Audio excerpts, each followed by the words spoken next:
Welcome to Tales from Tubi.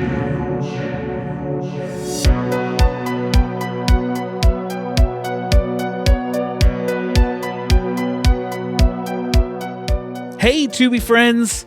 Welcome to a brand new episode of Tales from Tubi. This is a series I do over here on Old Man Brad where I take my love of Tubi and my love of horror movies and mash them together in this nice little package. If you are new to the show or returning for another episode, thank you so much for giving me a listen. This week I have another great interview for you as I am talking about the Tubi Original Lowlifes, and I chatted with the directors of the film, Tesh, Guttikonda, and Mitch Oliver. So excited for you to hear that interview.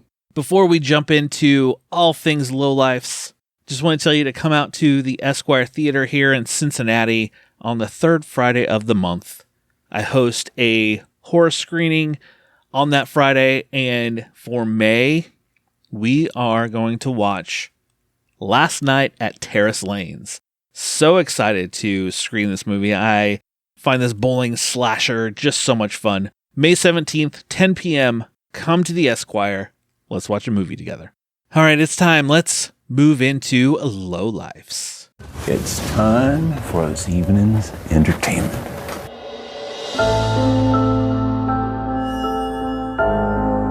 Tell me, where y'all from? We live in Calabasas. Well, we ain't had genuine visitors here in years. Maybe we could just use your telephone? We got gas, honey. You folks will probably want to leave first thing in the morning. It's cozy. Don't let the bed bugs bite. Do you have any dreams? Don't you want to get out of this place? I haven't thought about it much. Something just doesn't feel right. I get the distinct impression we're not wanted here. So what you got in there anyway? Well, that's our business, none of yours. Oh, he has a shotgun. The survival instincts of a road-tripping family are put to the test when they have no other choice but to stay the night at a remote homestead. This is directed by Tesh Guttikonda and Mitch Oliver, written by Al Kaplan, starring Amanda Fix, Matthew McCall, Brenda Llewellyn, Cassandra Sawtell, Josh Saharia, Richard Harmon, and so many others. This movie kind of came out of nowhere for me. I put a quick review of it over on my TikTok because after I watched it, I'm like, I have to talk about this movie. I got to tell people to see it.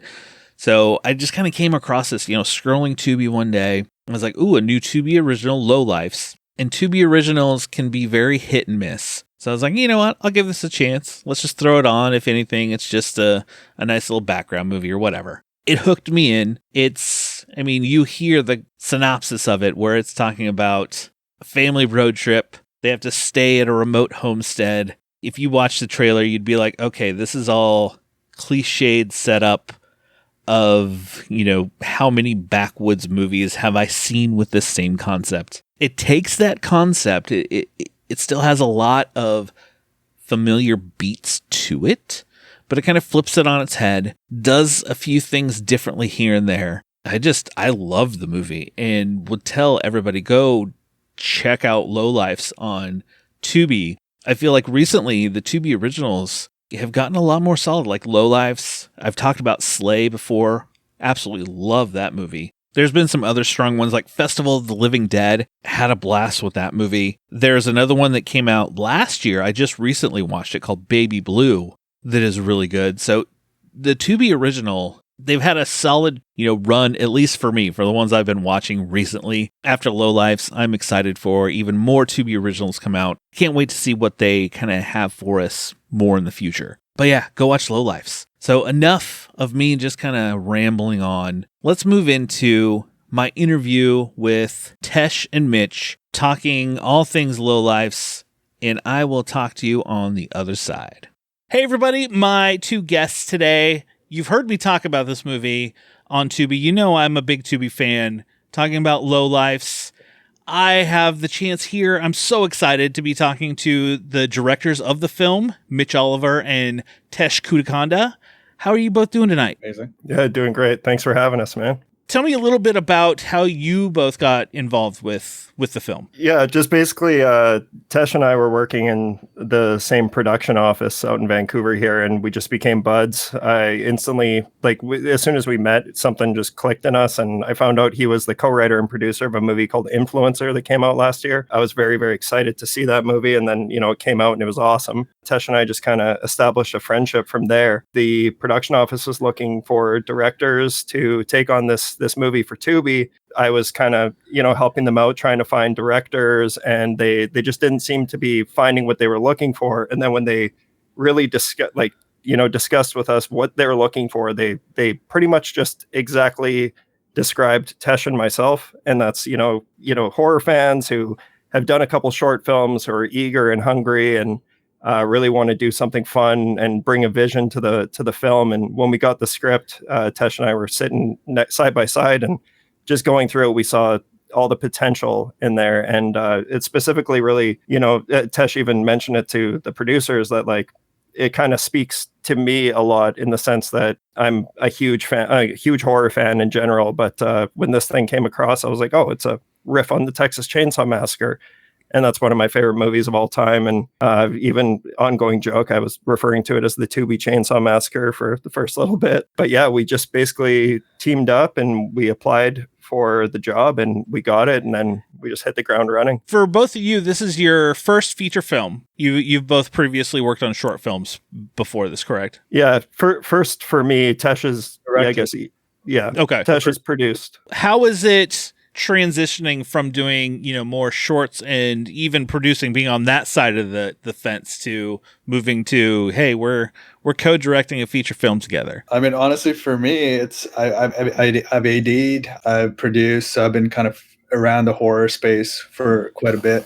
Worked out in Alberta and quite a few of the films that ended up on Shudder over the years, and just being in the horror space and having seen those movies come to life has given me so much experience. And the short films just gave me the opportunity to just find ways to just try my voice out. So it's just a perfect marriage where I had the experience of knowing how to execute a feature, and then also had the opportunity to experiment and hone in with the voice a lot. And then Mitch has this incredible encyclopedic knowledge of film and horror and genre. And he also made Druid's Hand, which was already fantastic, and just this amazing appreciation for gore and everything like that. So for us, I think it was just a lot of, first time filmmakers can come into this kind of process without having the right backbone. But we also just working at that production office, we spent years just apprenticing and figuring out that when we're ready to jump into the features, we weren't going to do it in a way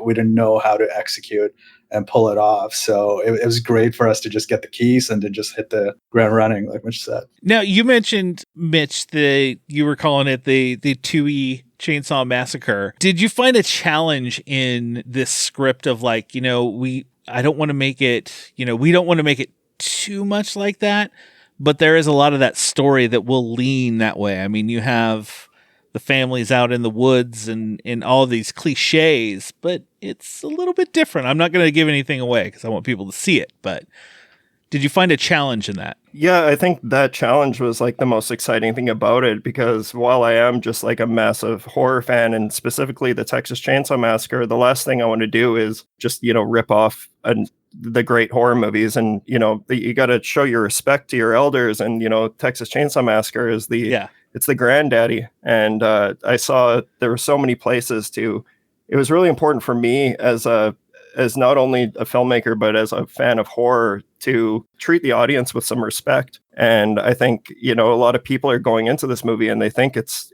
the most generic, it's another generic horror movie. But the best thing there's so many great things about Tesh, but the guy is just finds creative ways to really make it stand out and have its own voice, while also melding the love that I have for these slasher movies that this script was hearkening back to. And it was really important to us to really honor that while also paving our own path and making it its own unique entity. So I think it was important to, there's a couple nods in there to movies like Texas Chainsaw Massacre and even Nightmare on Elm Street. And one of the fun things too is we filmed it in Fox Mulder's house from the X-Files. So we just like, Tesh isn't the kind of guy who loves putting in just like loading up with homages, and neither am I, but a tasteful homage goes a long way for me as a fan of the genre. But yeah, we just tried our best to really bring out the best elements of the script and make it our own. And it might be like sacrilegious to admit that on like a horror thing, but I didn't grow up on these movies, so I've actually never seen Texas Chainsaw or Hills of Eyes or Wrong Turn or half these movies that are references. I've never seen them. And I love making horror movies, but I actually don't watch a lot of horror movies, which is kind of like an interesting thing. So that when we jump in, I'm just like looking at everything from like a fresh set of eyes. I'm like, oh, this is great to get this kill. This is great for this to happen. And just looking at the characters and not having that baggage of like worrying about what anyone else has done. So it's kind of fun that way too. That's very cool, especially for this, because going in, as I was watching it, you think, oh, here's another one of these type of movies. I've seen this a million times before. But there are many scenes and ways through the movie where you kind of flip it on its head and you're like, oh, wait, this is like this, but it's not. So I think bringing that side is where, you're the horror guy, Mitch, and Tesh, you're not. I think it was a good match for you guys to be able to like pull off something like this. I personally loved that Tesh had never seen the Texas Chainsaw Massacre, because I was like, that's kind of a superpower when it comes to this movie, that we even knew that when it came out, a lot of people are going to compare it to other things. It really helped bring a really fresh spin on things. I do have a question on the script, because as I was looking it up, the script was written by Al Kaplan, who his credits have been like the Clown Cafe from Terrifier 2. He's worked on Zombievers and a lot of music. So it was kind of surprising that he was the writer on this film. It was the script. His stuff has been more lighthearted, comedic type of things. Was the script originally that way, or was it always kind of a little of a darker twist? Yeah, I mean, like, it had a lot of those sensibilities in it, and you can definitely feel that that it was like Al Kaplan's voice that delivered that script that we got and everything. But he had so many great moments in the film, and just the general structure of the story and where everything went was really fun to play around with. But yeah, we just realistically, when you're making movies on this level, there's just simply changes that are going to have to be made to be able to make it doable in the short amount of time that we had. But I think we found a way to really honor his vision and also bring our own spin to things.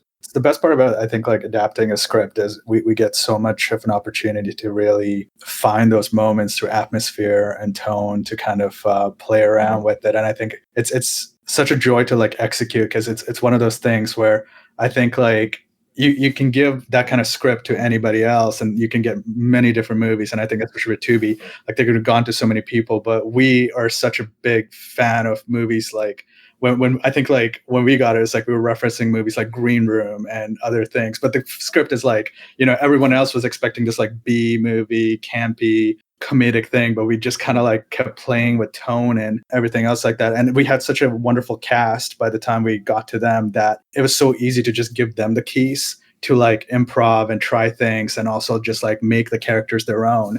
And that was such a joy to see as well. And I also had to like credit the cast in terms of like how much they just breathed life into those characters and played around with some of the dialogue and made it truly their own. You mentioned improv. Were there a few scenes, because there are a few memorable lines in this film? Were they in the script or were those like improv? I don't want to give away the big one that I found hilarious. Let's just say a cat isn't involved. The ones you're referencing were in the script, but then, for example, you have a guy like Matthew McCall who played Keith, and like he just absolutely, the guy just understood the task to a whole other level, and he's just such an incredible performer, and you just have to put the camera on him and he'll come up with gold. So there's a lot of stuff like across the whole cast, but Matt McCall in particular was a riff king. Like, he just gave us a lot of amazing moments. As you were doing it, did you find, aside from what we talked about, horror and trying to avoid that, were there any other challenges that you found along the way as you were making this movie? It was one of those like lightning in a bottle, like being at the right place at the right time thing, where we were just coming off of having all these like discussions about movies. And like Mitch mentioned, I was coming off of producing a couple and just doing a bunch of shorts that we were just like so excited to just like jump into anything that as soon as we got this opportunity for a movie with like Tubi, there's like a certain kind of like crunch time and everything like that. But for us, we were just these like two kids in a playground, right? It's like, we're like, we didn't expect to get this. This wasn't in our 2023 bingo card as like a feature film we were going to direct. It just landed. So for us, we were just like, okay, like we'll work with everything. Like that's the budget. Great. That's more than what we had. Like we have nothing to work with on our shorts. Like we're going from $0 to like, sure, we'll take the Tubi budget. So we didn't have like the kind of dark, like jaded pessimism about like, oh, this is not going to work or this is not going to work. Instead, we're like, well, we did this for $0 before, so let's just find a way to do it for $0 this time, right? So it's just innovative ways of just being liberated from like a studio way of thinking where we could just kind of play. And I think play is like what allowed us to kind of go through a lot of challenges, because like anytime we kind of hit any kind of struggle or roadblock or restriction being like, you got to shoot in 12 days. This was like one of those things that was there. We're like, you know what? We ball. Like, fuck it, we ball. Yeah. And again, like when we have a cast that good and when we had so many of our friends come in to work on the project, it was really easy to just like kind of facilitate an environment where every time there was a challenge, we're like, let's just do the creative fun thing. Let's just do the play. Let's just not take it too seriously and have a good time instead. And that became like I think it's one of those things where it became such a great philosophy to like just not just have it with this movie, but just like protect moving forward. Because I think even if we get like big studio money, we want to just like hold on to that, because I feel like that spirit of just remembering that first and foremost, the movie's got to be fun. That means we got to have fun and everyone else making it has to have fun. It's like, how do we constantly facilitate that? And I think it's kind of like a wonderful way of making horror movies and movies that makes challenges kind of easier, because like you're like, oh, you can't have this. I'm like, that's fine. We'll just shoot this instead. And you're now doing a close-up of like cobwebs, and that looks way more epic than this like massive thing that you just had to cut. So it's like, you know, there's always ways to work around it. So it's been it was just great for us to have the opportunity to do it, because we were just like, we get to play. So it's like, like even Tesh would say, like when we were getting ready to make the film, like he obviously has way more experience, has been working in this for a lot longer than even I have. And when we found out we only had 12 days, he would like refer to it. He's like, how long did it take to shoot the Druid's Hand? And we're like, we did that in 3 days. He's like, well, we're just going to shoot 4 Druid's Hands. And that's kind of how we had to operate at all points. We just were full steam. Like he said, every single time that we were told that we couldn't do something, Tesh would find a really clever way to find the restrictions and make it a positive. And I do think that the restrictions made the movie better. You just said like, oh, you know, my short Druid's Hand, we did it in 3. So, we'll just do 4 of those. Was there any crunch time in that 12 days where you're like, oh, well, we're on day 10. We still need this and this and this. We gotta fill these into the next, couple days. I'm a pretty good AD, so it really helps. Like that's the thing. It's like, that's where having that backbone as a producer and an AD, like I'm an extremely fun, creative person, but I have an extremely like strong scheduling foundation that's important. So we kind of had everything pre-planned. We shot listed in advance and everything. So, but we actually like, I kept telling Mitch, like, this is not going to work, because I think we used the idea of like with what we got, it's kind of like taking a Ferrari engine and putting it into a Toyota Corolla. And on day one, we don't know if this is going to either like take off and work or it's going to just combust on It's honestly like, again, it's a testament to the cast, because they were doing 10-page days, and so much of like those like big juicy scenes, they're just nailing it on first 2 takes, that we can just give them the fun take. We can just allow them to have the freedom. And when you're making a movie with that level of crunch time, it's like when your cast is just on point, it just makes everything so much easier. And then it's just fun watching them like live these characters as well. So yeah, we really got away with a lot because of like, we didn't need that many takes. Were there any scenes or particular days where you were shooting that were like you found like to be your favorite? Like I have a couple days, and it's funny because there's only one day where Tesh and I had to like split up because we had so much to cover that we needed to just break off and take on certain things. And I think a big thing for me, which I'm not sure if people have even really noticed yet, but like I said, I grew up a huge horror fan, and a big part of that is watching special features as a kid. One of the first special features that I ever watched was for Tales from the Crypt Demon Night. And that was kind of what, introduced me to the world of practical effects. So that was where I was introduced to Todd Masters, who was the practical effects master behind Demon Knight, Slither, countless other films, Leprechaun 2. Like, he's done so much. He opens the film. He's Melior, who gets his throat cut at the beginning. That was a big moment for me, just because I was like, my whole life kind of came full circle, where I was like, I grew up just idolizing what this guy does, and to feel that moment where I'm like, I'm on a professional film set where we're killing Todd Masters was very special for me. But there were like, honestly, every single day had its own perks. Of course, there were stressful moments, but I think Tesh and I have talked quite a bit about how, like, I think it was day 3 is where we just really locked in. Like he said, we were not certain that this was going to even work, and by day 3, it was like, fuck it, we're doing it. It's working. We have an amazing cast. We have an amazing crew. Everyone's so efficient. And after that, it was just like every day was a highlight, honestly. Tesh, did you have any favorite days? Yeah, it's kind of like day 4 of our shoot, when we had to shoot this moment with like a close-up insert on a Bim Bam chocolate bar. I mentioned this to like Mitch. Up to that point, we were just like really like, okay, we got to get all this. Like, how are we going to pack this movie in? But by day 3, we were making all of our days. So then we were like, okay, now let's throw in the slider shot. Let's do push-ins. Let's like do that. And there was just something about, like, I think that was like the first time we threw in a slider shot. And then after that, we were like, oh, wait, we can just like start introducing all these shots because we have the time. And it wasn't so much about like just the standard coverage, but it became about like being able to have more fun and have play. And it was just, again, like an instant, like a liberation comes to you where you realize how much room you have to play with. That was like the wake up call moment. And it's probably my favorite moment because that made me realize, like, this is still way more resources I'm working with than what I'm used to, which is nothing. It's like wearing multiple hats and like doing things for no money versus like just having one other person, 3 other people, 10 other people to like come together and like facilitate that. It was like, you can ask for things and now they can happen. So it just became a thing of like, okay, let's just keep seeing how many more things we can ask for that are like available to us, and just like keep building it and pushing it. So after that point, we just kept getting pretty chaotic, I think, in terms of setups. And I think like it's interesting because the movie is almost like shot to an extent in like a chronological manner, like the first 15 minutes part of like first 2 days.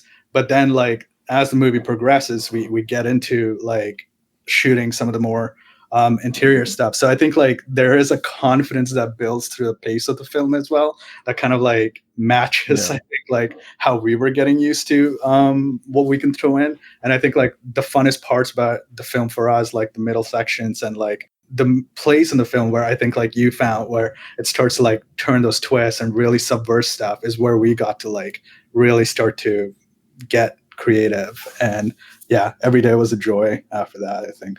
Since it's, you shot it, everything was completed, and now it's out in the world on Tubi Original. What's the reception been for this? It's been crazy because full honesty, like, yeah, like we shot this thing in November and all of a sudden it's out now, and it's only available in the US and Latin America. But what's been really amazing is how people like yourself have just kind of found it, despite the fact that no one really knew it existed or that it was coming out. And then I'll full willingly admit that I have never been on TikTok in my life. And one of our producers, and he's a frequent collaborator, that just one of our best friends, Patrick Tozer, who really made this movie happen. He messaged me on like a Sunday. He's like, hey, like shit's kind of popping off on TikTok right now. And I was like, what? I got to get a TikTok account. And then that's where we saw your reaction and then a couple other people's reactions. And it's been so amazing just watching people find it on their own and responding to it. We knew it was going to be a divisive movie because of, certain decisions that were made.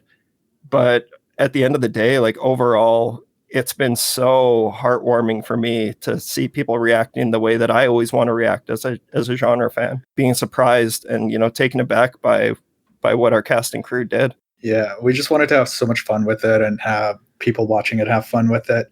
That it was kind of like, when you come into a movie like this, it's like you can't take it too seriously, and you want to make it for audiences that are just like, I want to put something on and I just want to like remember the joy of like, oh yeah, this movie's just like, it's a movie. It's a movie where it's just delivering on like the basic goods in many ways and just having a great time. And I think that palpable reaction translating to a lot of people that are coming in, it's like, that's exactly what we want. Someone to just put it on Tubi, not expecting anything after having a very hard day or like, just dealing with the world. And suddenly it's like, hey, this is fun. And they're not like pulling any punches. They're just like killing all these people. And like, there's all this gore and just like every scene is just thrown with so much love and like care, because we just decided that's what we could do as filmmakers, is just pour ourselves into like every moment and do the best we can regardless of what we had to stack up against. And we just like embrace the script, embrace the challenges, and just like made the best out of it rather than like being too downer or anything about that. So it's wonderful to see like people responding to that core spirit of what we kept alive. It's not really about like the movie, but I think people can feel the energy that we made it with. That's like one of my favorite things reading like on Letterboxd or even on TikTok is hearing people say that it looks like the cast is having a lot of fun doing this, and they have, like we all were, and knowing that translates for people and that they can see it. And like you said, like there's so many comedic moments in here, but we really tried to hone in on where the comedy was going to come from. And to us, like what we thought was so brilliant in the script was like the stuff that's really funny is not overtly funny, aside from a couple things, like a couple one-liners, but it's just the absurdity of the situation. Like it's a ridiculous movie. Let's embrace that and let's really lean into it. And it's great to see that people are responding and engaging to it. That's kind of what I did. I was like, oh, a Tubi movie, I'll just throw it on and see what this is about. And then I was like, oh, wait a second, this has hooked me in. Oh, wait, they're having fun with this. And I was like, I've told so many people to check it out, and it's fun. It's super fun. You guys did a fantastic job. Thank you, man. What's next for you guys? You got anything on your plates, that you can talk about? Yeah. I mean, there's always like, we're brewing, we're developing things. It's kind of like, honestly, this movie came at a really good point for us to just have something to just kind of put out there. But I think the exciting part about it for both of us as filmmakers is it's just such a tip of the iceberg kind of thing. I think if like people reach out and they check out Druid's Hand, it's on YouTube, or check out any of my stuff that's on YouTube, or check out Influencer, and then check out Lowlifes, you can start to put the picture together that we're like brewing something really cool. And I know that we're gonna come back in with something even more wicked and stronger, especially if we're both like writers and everything too. Once we get a chance to direct our scripts and everything too, it's like we love the genre. We really just love characters in the audience so much, and just being able to like respect both of them and just create these great roller coaster experiences and rides and everything. This was just such like an affirming thing for us, because it's like, if we could make this under the circumstances that we were thrown into, we're just waiting to see what kind of doors it opens and what kind of projects we can get off the ground after. Mitch and Tesh, I want to thank you so much for chatting with me, and everybody needs to go see Lowlifes. Before we wrap up, where can people follow along to you guys to kind of see what you guys have brewing next and all that? I'm most active on Instagram and Letterboxd. You can find me on Instagram at mitch.oliver_. That's kind of, where I hang out most. I try and stay off social media. That's why it's been killing me that I had to get onto TikTok in the first place. But it's been a never-ending gift every day, logging on and seeing how people are reacting. And it's like, oh man, I really felt my age when I started realizing how cool TikTok can be and how the community is over there. But yeah, basically Instagram is the best place to follow me, and Letterboxd if you want to see the kinds of movies that I'm always watching. Yeah, Instagram for me as well. I think TeshGK. I don't really post that much anymore, but yeah, I think it's like we're just excited to get more great projects like this off the ground and keep at it with fun movies. Thank you guys so much for chatting with me, and best of luck with, hopefully more people find Lowlifes and then things just blow up for you guys. Thanks again for having us, Brad, and thank you so much for sharing your thoughts on TikTok, because we know, your audience has, reached out and seen the movie now, and the word of mouth goes a long way for films like ours. Yeah, thanks so much for watching it and having a great time with it. That's all we would have wanted in the first place anyway. Again, thank you to Tesh and Mitch for chatting with me. It was such a great discussion, and hearing that Tesh loves making horror movies, but doesn't really watch them. These two were a great pairing of, someone who's really into horror, who knows all of this stuff, and someone who doesn't, to kind of really balance it out. And it worked out for Lowlifes. I mean, like they even said, like, everybody was having a blast on this set. You can tell in the movie everybody's having a blast and really loved making this film. I really look forward to seeing what Tesh and Mitch, have for us in the future. All right, before we move out, usually I give like a list of, here's some movies you should watch at home. This is a Tales from Tubi. I'm just gonna, Lowlifes is one that you need to watch. And then some of the other ones that I listed above, I've mentioned Slay before. You should definitely go check out Slay, Festival of the Living Dead, and Baby Blue. The ones that I mentioned at the top, put them on your list for Tubi Originals to watch. Lowlifes, Festival of the Living Dead, Slay, and Baby Blue. Those are my recommendations for you to watch at home on Tubi. Put them on your list and watch them. Well, that will do it for another episode of Tales from Tubi. Just make sure you subscribe to Old Man Brad, and you will never miss any episode of the show, whether it's Tales from Tubi, the regular show, whatever it may be. I'll be back soon with a new episode. It will be our 200 Days of Horror update. So we're coming up on day 50 of our 200 Days of Horror with my friend Drew from the Real Feels podcast. I'll be back later this week with him to talk, what we've been watching in this first 50 days of our 200. Just subscribe. You won't miss anything. Snuggle up in that blanket, turn off the lights, because it's okay to be scared. We'll talk to you later, everybody.